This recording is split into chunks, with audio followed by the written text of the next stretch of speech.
नमस्कार. अहिल्यानगरच्या राजकारणातून एक मोठी बातमी समोर येत आहे. गेल्या काही महिन्यांपासून ज्या न्यायालयीन लढाईकडे संपूर्ण महाराष्ट्राचं लक्ष लागलं होतं, तिचा निकाल अखेर लागला आहे. खासदार निलेश लंकेंच्या निवडीला आव्हान देणारी सुजय विखे पाटील यांची याचिका औरंगाबाद खंडपीठानं फेटाळून लावली आहे.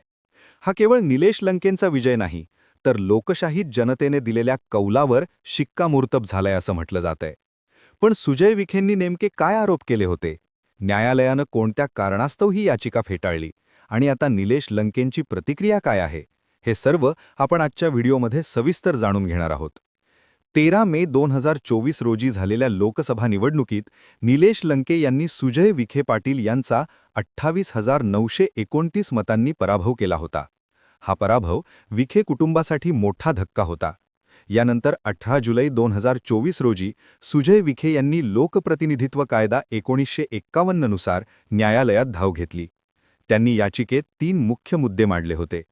पहिला मुद्दा म्हणजे खासदार शरद पवार आणि निलेश लंके यांनी चारित्र्य हनन केल्याचा आरोप.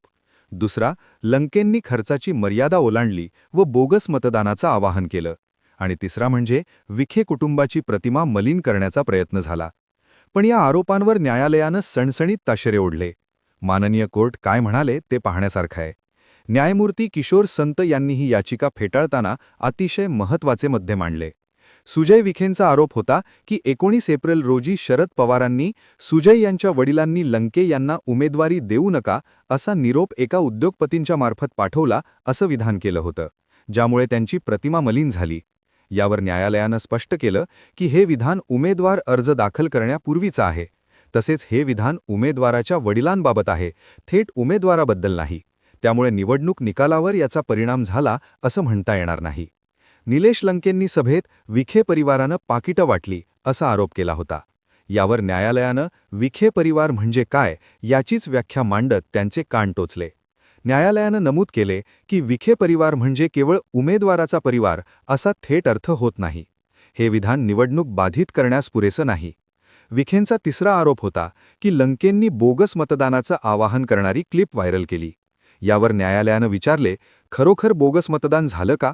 किती आणि कोणत्या केंद्रावर झाले? याचे कोणतेही ठोस पुरावे याचिकेत नव्हते. ठोस पुराव्यांअभावी हे आरोप कोर्टानं फेटाळून लावले आणि विखेंचा कावा उघड पडला. या निकालानंतर निलेश लंके यांनी अत्यंत आक्रमक आणि भावनिक प्रतिक्रिया दिली आहे. ते म्हणाले की हा सत्याचा, न्यायाचा आणि जनतेच्या विश्वासाचा विजय आहे. पराभूत मानसिकतेतून काहींनी जनतेच्या कौलाचा अपमान करत न्यायालयात धाव घेतली होती. पण सत्य कधीच पराभूत होत नाही. लंके अरवी इतकं कठोर बोलत नाहीत, पण गेल्या काही दिवसांपासून विखे पाटील यांच्या बगलबच्च्यांनी लंके यांचं चारित्र्य हनन करण्याची मोहीम हाती घेतली आहे. दररोज अतिशय घाणेरड्या पद्धतीनं लंके यांना ट्रोल करता येतंय.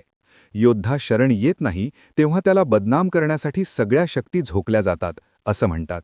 निलेश लंके यांच्यासारख्या सामान्य घरातून आलेल्या व्यक्तीनं बलाढ्य विखेंचा पराभव केला हे सत्य अद्यापही विखेंना पचलेलं नाही.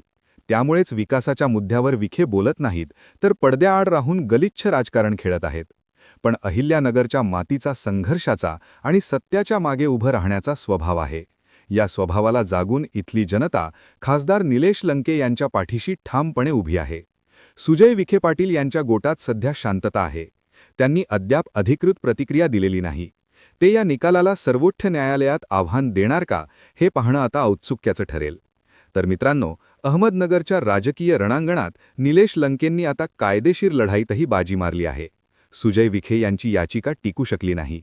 यामुळे निलेश लंकेंचं खासदारपद आता सुरक्षित झालं आहे. तुम्हाला काय वाटतं? सुजय विखेंनी पुन्हा सुप्रीम कोर्टात जायला हवे की मतदारसंघातील कामांवर लक्ष केंद्रित करावे? निलेश लंकेंचं चारित्र्य हनन करण्याचे गलिच्छ प्रयत्न आता तरी विखे पाटील थांबवतील का? तुम्हाला काय वाटतं?